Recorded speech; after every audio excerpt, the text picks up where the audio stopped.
Hi, I'm Marie Elizabeth Molly, and this is Relationship Alchemy. And today we're going to be talking about your relationship as a plant. Every now and then, when I'm in session with a client, a metaphor will arise to talk about relationship in a larger way to help them see what's happening. And I was in session with a client who's been married for 40 years and feeling ambivalent, knowing that there's lots of good things about her marriage, but also really noticing the places where they're not very connected and where they're different. And she's at this juncture of her life where she's wondering if she wants to continue in this marriage or not. And through our conversation, the image that showed up for me was about a plant, that marriage is like the pot. So marriage is the container within which the relationship is living. And the people in the relationship are like the tree or the plant that's in the pot.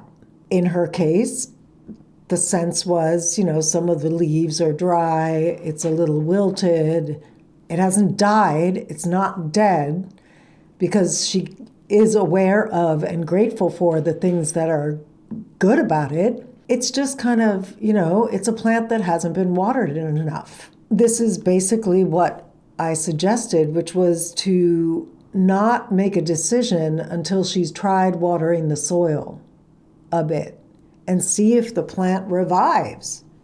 Because what happens in long-term relationships is we can often forget to water the soil.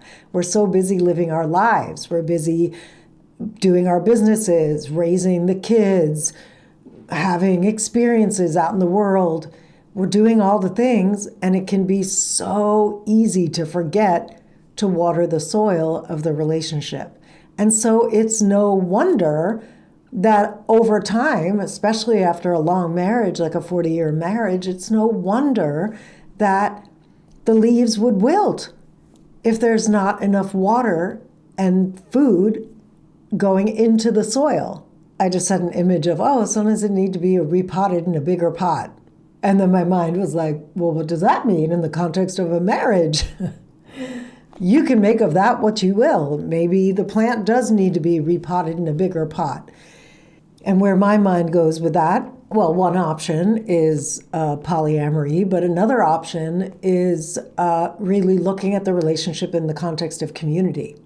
And do you have enough community around you? Does your relationship need to be repotted in a larger pot so that you're more connected with extended family, friends, community, so that the relationship can thrive in a bigger pot, in a bigger location? Now, I'm going to pause here and say, if you're not in a relationship with anyone, you can take everything I'm saying and apply it to your relationship with yourself or a friend or a family member. Any relationship begins to wither if we don't water it. And one of the things that waters the soil of a relationship the most quickly is appreciation.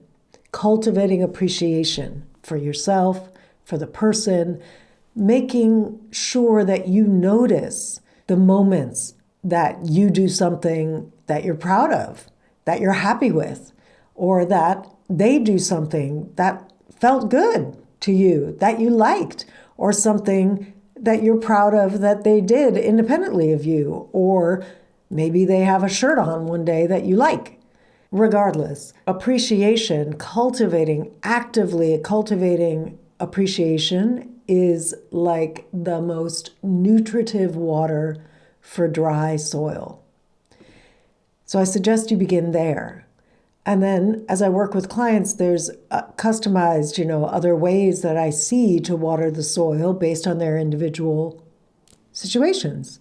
So I'll leave you with appreciation being the best place to start, and sometimes the most challenging and confronting for you to do, because you might have been locked in a pattern of criticism or just noticing what's missing.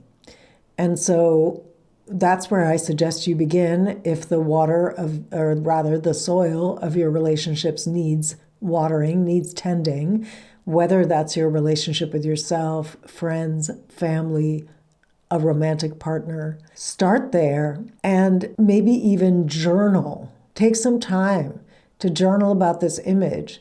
If my relationship were a plant that's potted, what's happening?